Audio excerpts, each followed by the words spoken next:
Sahabat terkasih, sebagai seorang pendeta selama hampir 7 tahun, saya bisa beritahu Anda bahwa penyebab nomor 1 perceraian bukanlah perselingkuhan, bukan juga KDRT. Itu karena hutang.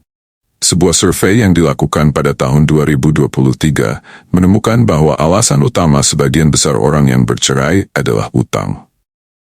Ini seharusnya bukan sesuatu yang mengejutkan sebab Alkitab dengan jelas mengatakan bahwa suatu kebodohan bila Anda tak bisa mengelola uang Anda dengan baik. Dan kebodohan tidak pernah berakhir indah.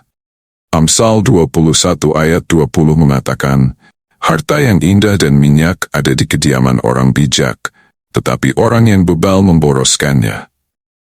Seringkali budaya kita meyakinkan kita untuk beli sekarang dan bayar kemudian. Rata-rata orang Amerika menghabiskan $1.600 dengan kartu kredit mereka, sementara hanya menghasilkan $1.500.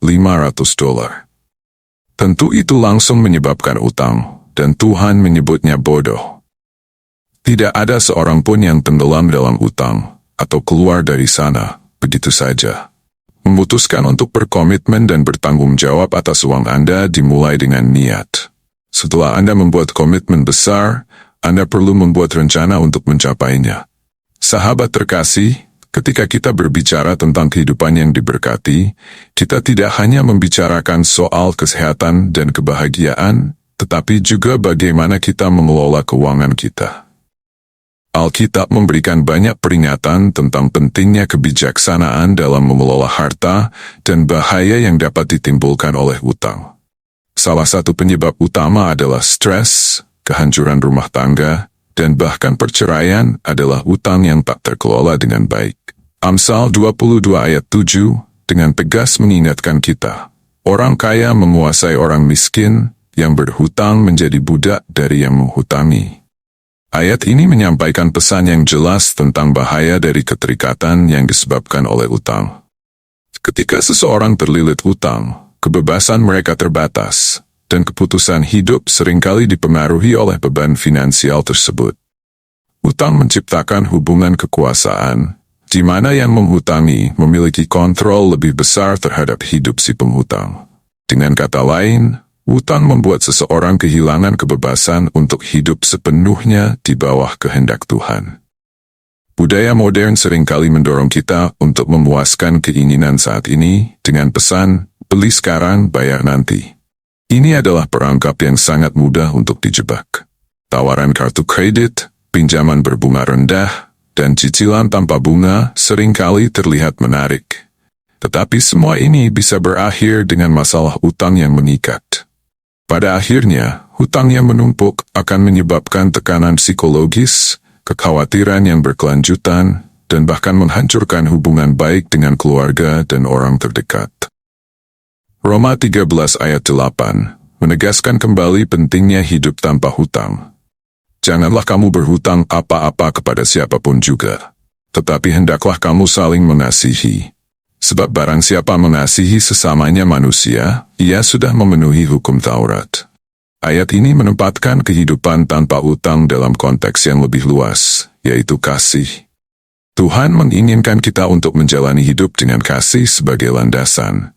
Dan kasih yang tulus tidak datang dari hati yang terbebani oleh kekhawatiran finansial. Ketika kita bebas dari hutang, kita memiliki ruang lebih besar dalam hati dan pikiran kita untuk mengasihi orang lain dengan sepenuh hati. Sebaliknya, hutang seringkali membuat kita lebih fokus pada diri sendiri dan masalah kita sendiri, sehingga menghalangi kita untuk melayani dan mengasihi sesama dengan baik.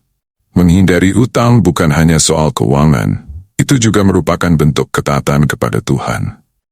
Kita dipanggil untuk menjadi pengelola yang baik atas segala sesuatu yang Tuhan percayakan kepada kita, termasuk harta. Mengambil hutang tanpa pertimbangan yang bijak adalah tanda bahwa kita tidak menjalankan tanggung jawab ini dengan baik. Sebaliknya, dengan mengelola uang kita dengan bijaksana, kita tidak hanya menjaga damai sejahtera dalam kehidupan kita sendiri, tetapi juga memuliakan Tuhan melalui kehidupan kita. Amsal 6 ayat 6-8 memberikan teladan bijak melalui perumpamaan semut. Hai pemalas, pergilah kepada semut, Perhatikanlah lakunya dan jadilah bijak. Biarpun tidak ada pemimpinnya, pengaturnya, atau penguasanya, ia menyediakan rotinya di musim panas dan mengumpulkan makanannya pada waktu panen. Semut digambarkan sebagai makhluk yang rajin dan bijak, selalu mempersiapkan sesuatu jauh sebelum kebutuhannya mendesak. Kita diundang untuk meniru kebijaksanaan semut dalam hal keuangan, menabung, merencanakan, dan bersiap-siap untuk masa depan. Kita tidak boleh menyerah pada dorongan untuk membeli sesuatu yang kita tidak mampu bayar saat ini, hanya untuk menghadapi kesulitan di masa mendatang. Hari ini, mari kita membuat komitmen untuk mengelola uang dengan bijaksana. Ini bukan hanya agar kita terhindar dari kesulitan finansial, tetapi juga agar hidup kita bisa mencerminkan kemuliaan Tuhan dalam setiap aspek, termasuk dalam hal keuangan. Ketika kita mengelola uang dengan bijak, kita sedang berpartisipasi dalam rencana Allah untuk hidup kita, membawa damai sejahtera, kebebasan, dan kemampuan untuk mengasihi orang lain tanpa beban. Mari kita berdoa, ya Bapa di surga, kami datang ke hadirat-Mu dengan hati yang penuh kerendahan dan rasa syukur atas firman yang Engkau tanamkan dalam hidup kami pagi ini. Kami bersyukur atas setiap pengajaran, peringatan, dan dorongan yang Engkau berikan melalui firman-Mu. Engkau telah mengingatkan kami tentang pentingnya kebijaksanaan dalam mengelola setiap berkat yang Kau percayakan, terutama dalam hal keuangan. Kami sadar Tuhan bahwa harta di dunia hanyalah sementara, dan kami hanyalah pengelola atas apa yang Engkau limpahkan. Oleh karena itu, bimbinglah kami agar kami dapat setia dalam tanggung jawab ini, sehingga setiap keputusan yang kami ambil memuliakan nama-Mu. Tuhan Yesus, Engkau mengingatkan kami betapa besar bahaya dari keborosan dan utang, serta pentingnya hidup dengan penuh kebijaksanaan. Engkau mengajarkan kami untuk tidak hidup dalam ketakutan akan kekurangan, tetapi untuk selalu percaya bahwa Engkau, Tuhan yang menyediakan segala sesuatu, tidak akan pernah meninggalkan anak-anak-Mu dalam kekurangan. Bantulah kami ya Tuhan, agar kami mampu mengendalikan setiap keinginan kami yang tidak sesuai dengan kehendak-Mu. Mampukan kami untuk tidak terjebak dalam pola pikir dunia yang memuja keserakahan dan konsumerisme, tetapi berilah kami hati yang selalu puas dan bersyukur dengan apa yang telah Engkau berikan. Kami juga berdoa, ya Tuhan, agar Engkau memberikan kami hikmat dalam membuat perencanaan keuangan yang baik, supaya kami tidak jatuh dalam jerat utang dan masalah keuangan yang menyesakkan jiwa. Kami sadar bahwa utang bisa menjadi beban yang merampas kebebasan dan damai sejahtera kami. Oleh karena itu, berikanlah kami hikmat, ketekunan, dan hati yang penuh disiplin dalam mengatur setiap sumber daya yang Engkau berikan, sehingga kami bisa menghindari utang yang berlebihan dan mengelola keuangan dengan bijaksana. Ajarlah kami untuk menabung, merencanakan masa depan, dan menggunakan berkat-berkat-Mu dengan tanggung jawab, sehingga kehidupan kami menjadi berkat bagi orang-orang di sekitar kami.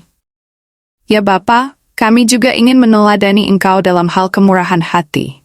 Ajarlah kami untuk selalu peka terhadap kebutuhan orang lain, dan mampukan kami untuk bermurah hati, tidak hanya dengan uang, tetapi juga dengan waktu, perhatian, dan kasih. Kami sadar bahwa kebahagiaan sejati tidak datang dari harta benda yang kami kumpulkan, tetapi dari tindakan kasih dan pelayanan kepada sesama. Berikan kami hati yang rela memberi, seperti Engkau yang tidak pernah kekurangan dalam memberi kepada kami. Bapa yang penuh kasih, kami serahkan hari ini ke dalam tangan-Mu. Pimpinlah langkah kami dalam setiap keputusan yang kami buat, baik dalam hal kecil maupun besar, agar kami selalu berjalan di dalam kehendak-Mu. Kami berdoa dan mengucap syukur dalam nama Tuhan Yesus Kristus, yang selalu memimpin dan membimbing kami dalam segala hal. Amin. Demikianlah renungan firman Tuhan pagi ini. Kiranya kita semua dapat terus merenungkan dan menerapkan setiap pelajaran dari firman-Nya dalam hidup kita, terutama dalam hal bijaksana mengelola keuangan dan menghindari utang yang bisa membebani kita. Mari kita selalu ingat untuk mempercayakan segala sesuatu kepada Tuhan, karena Dia yang akan memimpin dan mencukupi setiap kebutuhan kita. Sebelum mengakhiri, saya ingin mengingatkan untuk tetap terhubung dengan kami melalui channel ini. Jangan lupa untuk like, subscribe, dan bagikan renungan ini kepada sahabat dan keluarga, agar semakin banyak orang yang diberkati melalui firman Tuhan. Sampai bertemu di renungan berikutnya. Tuhan Yesus memberkati kita semua. Shalom.